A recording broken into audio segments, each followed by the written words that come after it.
But Bradley Beal, a new big three, quote unquote, in Phoenix with Kevin Durant and Devin Booker.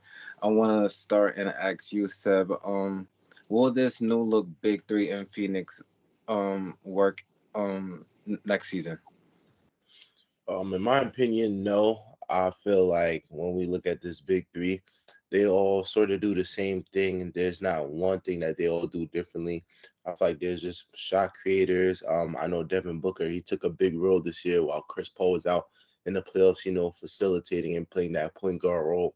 So I feel like for this to work, Devin Booker has to be like a point guard echelon type of person now, to where he has to modify his game to get like Bradley Beal them looks and Kevin Durant them looks, and even DeAndre Ayton them looks too as well. So to me, I feel like that's just a major step, especially when you don't have a point guard and now you're relying on like your best scorer, technically, in Devin Booker, your best player to have more responsibilities on offense and distributing the ball, as well as getting his own as well. So I'm not too sure how well that will work out. I believe Frank Vogel is the coach now, if I'm not mistaken.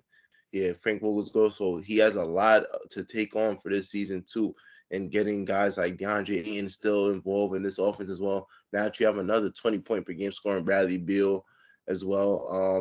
So to me, I just don't think so. Especially when you got teams like Denver that already know what they want to do.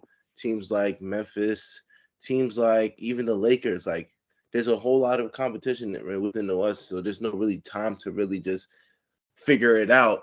So you really have to know what's set in stone and which I want to run, and that takes like usually when you have a big three like those things, those usually take time. So it takes like 25 games to at least know like what's your identity, like if you know what I'm saying.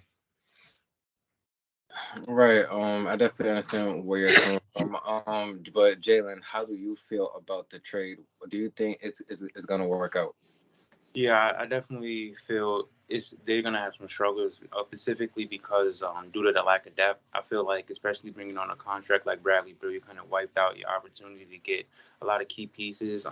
They acquired like a couple free agents, but they're all like on $2 million contracts, and like the most significant person that they acquired was Eric Gordon. But I feel like even if you look at these playoffs, you need depth to get far in the playoffs. Whether it's the Heat, the Nuggets, the Celtics, like they're all like their 9 man rotation is very deep. Even if like there's at least one player that could give you at least like a 20-point game on a random night, I don't really feel the same with the Suns. Is really only one person, and I would say that's Eric Gordon.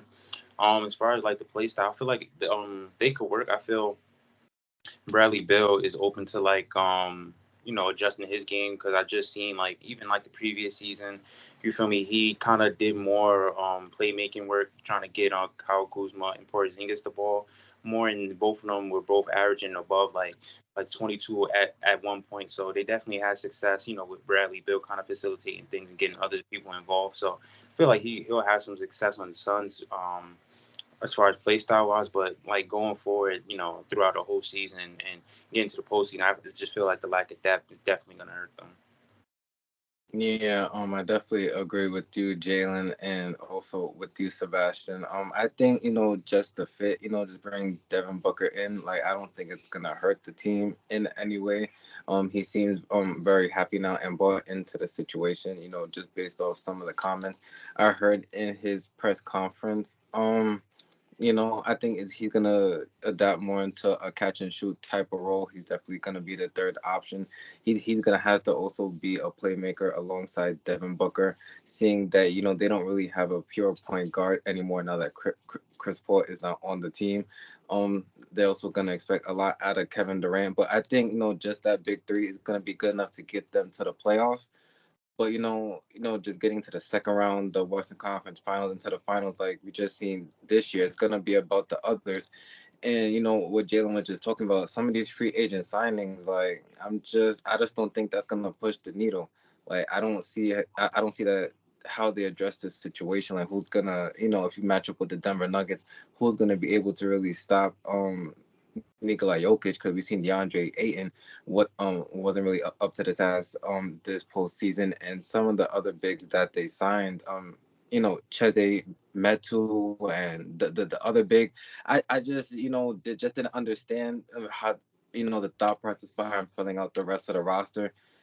just like Jalen said, bringing on Bradley Beal, didn't have a lot of money left anyway, and they didn't want to move on from DeAndre Ayton.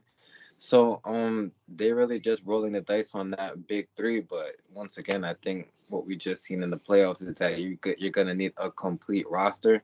And then Steph, the point that you made, speaking about the new coach in Frank Vogel, it's definitely gonna take some time for them to adapt to his type of play style. He's definitely a defensive minded coach. So is Devin Booker and DeAndre Ayton and Bradley Beal gonna adapt to that system? Are they gonna want to play like that?